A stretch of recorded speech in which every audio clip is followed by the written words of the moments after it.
Shares of Reliance Industries have more than doubled for itself since hitting their March low earlier this year. It has been a rally of more than 125% that we have seen for this year itself from its 52-week low price that we hit in March. Now, it also made Reliance Industries India's largest company by market capitalization, and a few weeks ago it also became India's first $150 billion company by way of market capitalization.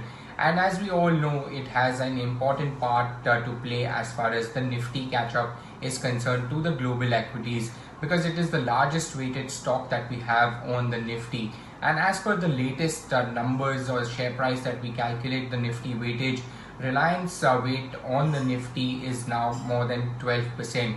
Now that becomes a cause of concern for some of the mutual funds because what the regulator prescribes is a 10% stock limit on the total AUM for any diversified mutual fund.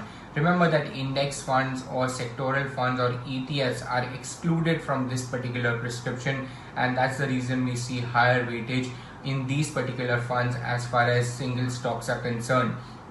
But so I just spoke to Sunil Subramaniam from Sundaram Mutual Fund as well, and he said that this is probably such a time when diversified equity mutual fund schemes tend to underperform because of such a large move in a large stock like Reliance Industries.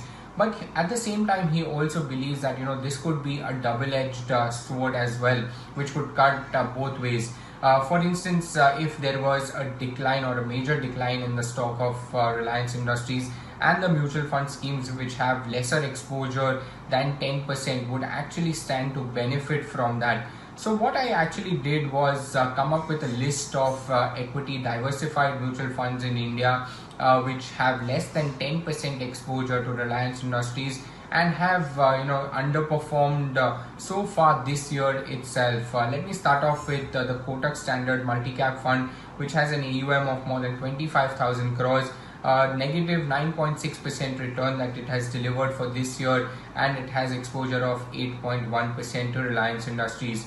ICICI Prudential Blue Chip Mutual Fund, that is the next on the list, more than 20,000 crores by way of total assets, and the scheme has delivered negative 10% return with 6.5% exposure to Reliance. The third scheme on the list is SBI Blue Chip Fund, which once again more than 20,000 crores by way of assets, negative 11% return that it has given so far this year, and that scheme has just about 4% weightage as far as Reliance is concerned. Then there are a couple of HDFC funds like the HDFC India Equity Fund and the HDFC Top 100 Fund as well. Both of them command assets of more than 15,000 crores, and they have given you double-digit negative return for this year itself. And they also have exposure to Reliance, which is in the range of about 5 to 7 odd percent. And then you have Axis Blue Chip Fund along with Axis Focus 25 Fund, which once again more than 10,000 crores worth of AUM in each of these funds.